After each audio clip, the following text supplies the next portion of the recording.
Ya, mudah-mudahan dengan adanya fatwa MUI ini ya, masyarakat Ya, Indonesia bisa meninggalkan kebiasaan lama ketika betul. bermedia sosial. Kebiasaan lama seperti apa sih? Misalnya gampang termakan isu-isu hoax, kemudian Hmm, gampang menyebarkan sebuah isu yang belum diklarifikasi. langsung di Itu forward penting. apa sedikit forward gitu ya. Nah itu dia fatwa, sudah ada fatwanya jadi harus berhati-hati apalagi kita bisa mulai kok sekarang bulan Ramadan, tahan diri dulu harus bertabayun. Nah Ya, berbicara tentang media sosial, ini ada yang menjadi influencer tersendiri ya. yaitu Presiden Joko Widodo yang ternyata masuk dalam jajaran 10 besar pemimpin yang terpopuler di media sosial Twitter. Ya, akun Twitter resmi kantor staf Presiden Republik Indonesia juga tercatat sebagai salah satu yang aktif menciptakan moments. Dan dari hasil studi terbaru, Burson Marsteller bertajuk Diplomacy Study 2017, Presiden Jokowi menduduki peringkat ke-10 dengan 7,4 juta pengikut. Ya, sementara di urutan pertama adalah Paus Fransiskus yang menjadi pemimpin dunia dengan pengikut terbanyak, yaitu 33,7 juta pengikut. Sementara urutan kedua, Presiden Amerika Serikat Donald Trump dengan pengikut 30,1 juta. Ya, dan berdasarkan studi, Twitter masih menjadi jejaring sosial pilihan pemerintahan. Tim riset Burson Marsteller mengidentifikasi ada sebanyak 856 akun Twitter yang dikelola oleh kepala negara dan pemerintahan. Ya, hingga 22 Mei 2017, para pemimpin dunia telah mengirimkan lebih dari 5 juta cuitan sejak akun mereka dibuat.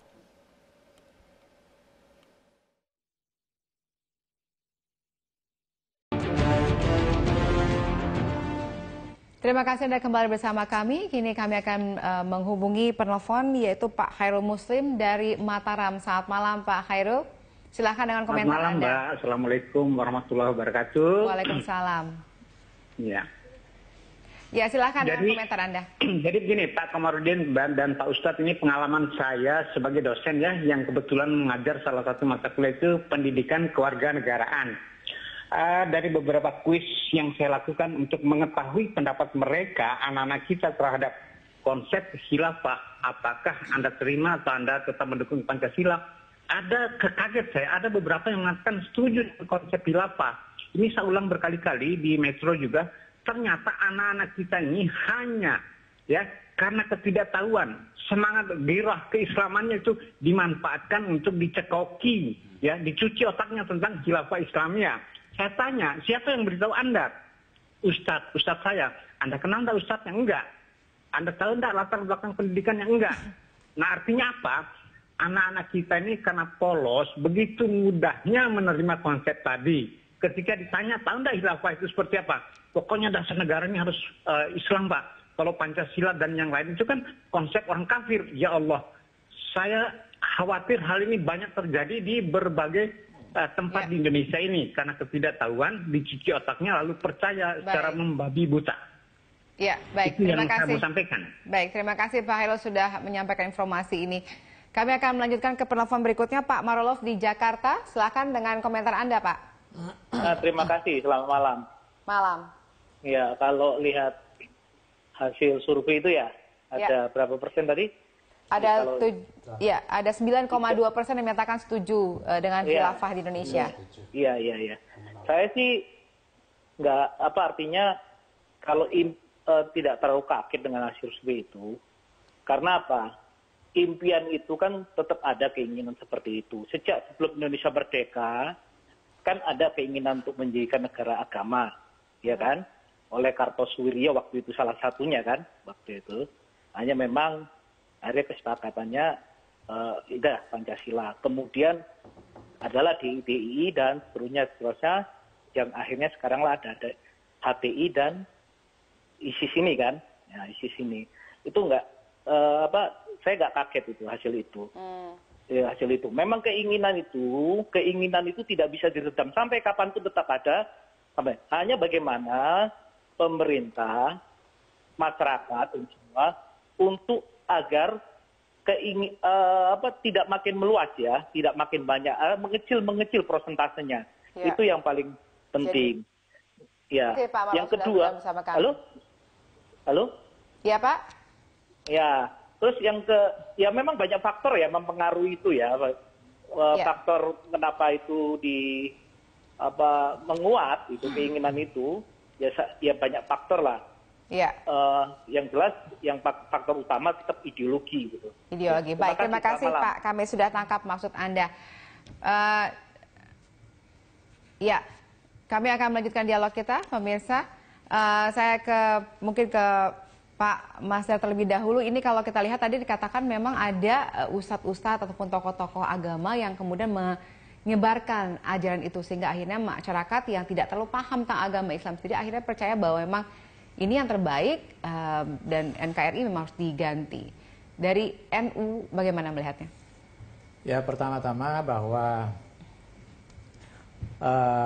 semacam ketertarikan itu mungkin karena ada memori yang ditanamkan bahwa Islam itu agama yang kamil, syamil, sempurna, dan komprehensif, dan termasuk dalamnya ajaran tentang bagaimana mengelola negara. Jadi aspirasi itu tetap ada itu.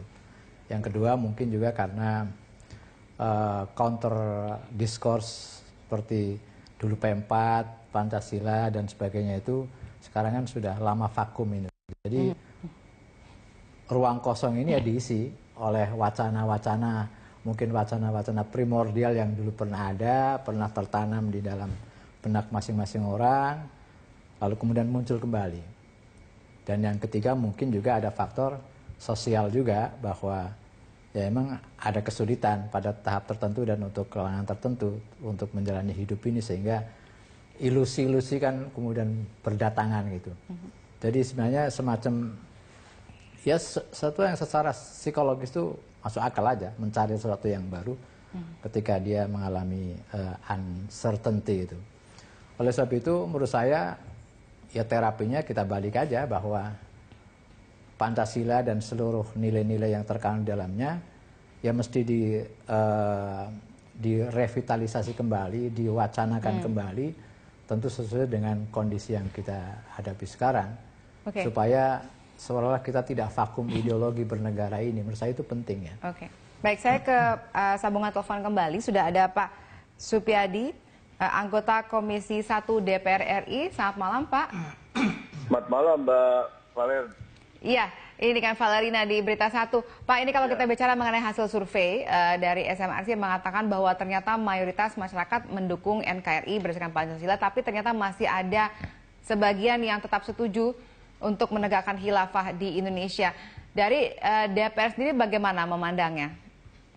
Ya, memang kalau namanya survei seperti itu ya hasilnya. Nah, oleh karena itu kita lihat mana yang paling banyak ini ya, yang paling dominan. Kalau dominannya mendukung NKRI dan menentang, menolak ideologi radikal yang bertentangan dengan Pancasila, maka saya pikir inilah tugas bagaimana sisa yang persentase yang kecil tadi yang mendukung, yang tidak setuju Pancasila itu yang perlu dilakukan pembinaan secara perlahan kan begitu ya, secara konsepsional. Nah sekarang pemerintah sudah mencanangkan tentang menghidupkan kembali Pancasila di semua aspek kehidupan. Ya walaupun tanda petik gitu ya, terlambat karena sudah lama kita ingatkan ini gitu, tapi sekarang alhamdulillah sudah dicanangkan itu. Nah oleh karena itu diperlukan sebuah konsep bagaimana ini mensosialisasikan Pancasila dengan kepada seluruh elemen-elemen, terutama mulai dari generasi muda ya. Karena kalau kita lihat Mbak Valerina, ini banyak yang terlibat dalam kelompok-kelompok radikal itu, termasuk misalnya kita lihat data yang terlibat ISIS di Marawi itu Mbak ya, itu rata-rata umurnya antara 20 sampai 30. Berarti mereka kan masih muda sekali kan gitu. Artinya apa? Ada pemahaman-pemahaman ya di bidang radikalisme ini karena dangkalnya pemahaman terhadap agama gitu. Oleh karena itulah menjadi tugas para ulama untuk kembali mengajarkan hal-hal yang bersifat fundamental gitu, terhadap agama. Baik. Itu ya. Menurut saya itu. Terima kasih Pak sudah bergabung sama kami malam hari ini. Selamat malam. Terima kasih Mbak Valeri. Iya, saya ke Pak Komarudin. Kalau tadi kan kita dari penjelasan itu sepertinya ada yang tetap pro dengan Islam dan kemudian ada juga orang yang mengatakan bahwa demokrasi tidak sesuai dengan Islam. Menurut Anda sebenarnya itu bagaimana meletakkannya sehingga akhirnya dua-duanya tetap bisa berjalan? Ya, yang pertama gini ya, teman-teman itu kalau ingin berjuang untuk Islam dan sesama manusia, pilihannya salah mengapa mendukung HTI dan ISIS. Gitu. Karena kendaraan itu akan berhadapan dengan negara. Tidak hanya Indonesia, negara mana saja. Jadi kalau memang mereka ingin membantu dakwah agama dan juga membantu masyarakat, pilih saja nama yang lain, masuk partai yang ada atau ormas yang ada. Di sini jelas ya misalnya Nahdlatul Ulama, Muhammadiyah atau yang lain. Atau masuk partai silahkan. Sebab kalau seperti ini buang energi. Nggak akan berhasil, akan berhadapan. Yang menghadapi tidak hanya militer, polisi, tapi juga yang punya stakeholder bangsa negara ini akan menghadapi mereka. Jadi satu, itu buang-buang energi. Keduanya, ada pemahaman yang memang tidak paham mereka itu dengan perkembangan dunia modern. Sekarang ini semua masyarakat itu kan sudah hidup dalam satu bentuk negara bangsa. Dan mereka ketika saya tanya ketemu dengan tokoh-tokoh mereka, tunjukkan negara mana sebagai role model, nggak bisa jawab. Andaikan toh nanti bentuk khalifah, khilafah, KPU-nya siapa? Tokohnya siapa? Prasyaratnya mana? Wilayahnya apa? Mereka nggak bisa jawab. Jadi itu sebuah pikiran utopia karena emosional, karena ideologis. Makanya sepanjang sebagai satu wacana itu sah-sah saja. Tapi kalau mereka kemudian ingin melawan negara itu buang-buang energi, rugi semuanya.